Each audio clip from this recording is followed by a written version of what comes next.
सितंबर 2025 में एक बहुत ही खास फलकियाती वाकया होने वाला है जिसे कमर दर अकरब कहते हैं। तो आइए देखते हैं कि इसका क्या मतलब है और इस पूरे महीने के लिए हमें क्या हिफाजती अमाल और सदकात करने चाहिए। अच्छा, तो आज हम क्या क्या देखेंगे। सबसे पहले सितंबर की शुरू में एक अहम फलकियाती इंतबाह पर बात होगी। फिर हम जानेंगे कि किन कामों से परहेज करना है और कौन से हिफाजती आमाल जैसे सदका और वजीफा किए जा सकते हैं।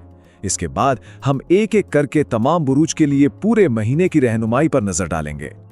तो सबसे पहले बात करते हैं महीने के सबसे अहम इवेंट की, यानी जब चांद बुर्ज अकरब में दाखिल होगा। देखिए, फलकियात के लिहाज से यह वक्त थोड़ा हसास माना जाता है, इसलिए इस दौरान हमें खास तौर पर मोहतात और बाखबर रहने की जरूरत है। अब ये तारीखें जरा जहन में रख लें। इसका असर सिर्फ सितंबर में नहीं बल्कि 30 अगस्त से ही शुरू हो जाएगा और 1 सितंबर की शाम तक रहेगा। तो ये तकरीबन 3 दिन का दौरानिया है जिसका हमें ख्याल रखना है। तो सवाल ये पैदा होता है कि इन 3 दिनों में हमें क्या करना चाहिए, या यूं कहें कि क्या नहीं करना चाहिए। यही मशवरा दिया जाता है कि कुछ बड़े और अहम कामों को फिलहाल रोक दिया जाए ताकि किसी भी किस्म की पेचीदगी से बचा जा सके।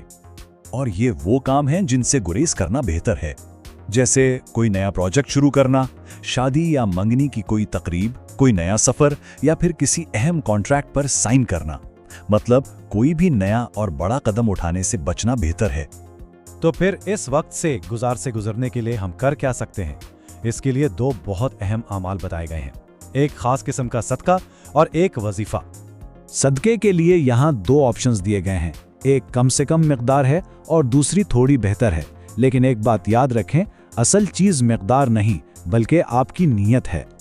वजीफे के लिए ये एक मुकम्मल तरीका बताया गया है जो 5 मराहिल पर मुश्तमिल है, और अगर आपके पास वक्त कम हो तो इसका एक आसान हल भी है। आप शुरू और आखिर में दुरूद शरीफ पढ़कर बीच में 100 मरतबा इस्तग़फ़ार भी पढ़ सकते हैं। चलिए, कमर दर अकरब के असरात और इसके आमाल तो हमने समझ लिए। अब आगे बढ़ते हैं और पूरे सितंबर के महीने के लिए जो मखसूस सदकात हैं उन पर एक नज़र डालते हैं। शुरुआत करते हैं पहले 4 बुर्जों से। इससे पहले कि हम आगे बढ़ें, एक आम सा उसूल याद रख लें।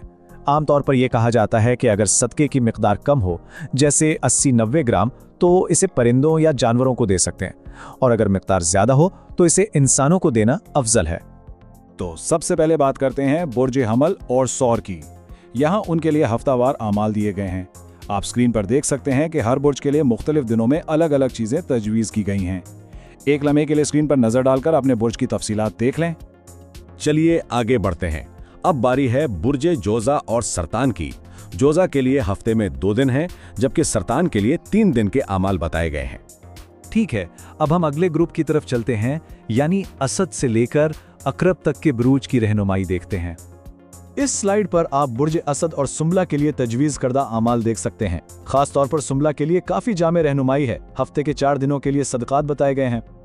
और यहाँ है बुर्ज मीज़ान और अकरब के लिए रहनुमाई। जैसा कि आप देख सकते हैं, दोनों के लिए मंगल का दिन मुश्तरक है, लेकिन बाकी आमाल मुख्तलिफ हैं। और अब हम आखिरी ग्रुप की तरफ आ गए हैं, जो कि है कौस, जद्दी, दलू और हूत। यहाँ बुर्ज कौस और जदी के लिए तजवीज़ करदा सदकात देखे जा सकते हैं। कौस के लिए हफ्ते का दिन अहम है, जबकि जदी के लिए 3 दिनों की रहनुमाई दी गई है। और आखिर में बुर्ज दलू और हूत के लिए भी 3 रोज़ा आमाल की रहनुमाई है। बराह करम अपने बुर्ज के मुताबिक जो तफसीलात हैं उन्हें नोट कर लें। लेकिन तमाम अमाल और सदकात का मकसद ही दूसरों की भलाई और उनके लिए आसानी पैदा करना है। और इसी जज्बे को अगर समझना हो तो हज़रत अली का ये कौल हमेशा याद रखना चाहिए कि हमें ज़िंदगी कैसे गुजारनी है। तो ये सारी फलकियाती रहनुमाई और सदकात हमें एक बड़े सवाल पर गौर करने की दावत देते हैं। वो सवाल ये है कि हम अपने रोज़मर्रा के छोटे छोटे कामों से दूसरों की ज़िंदगी में आसानी और खुशी कैसे ला सकते हैं।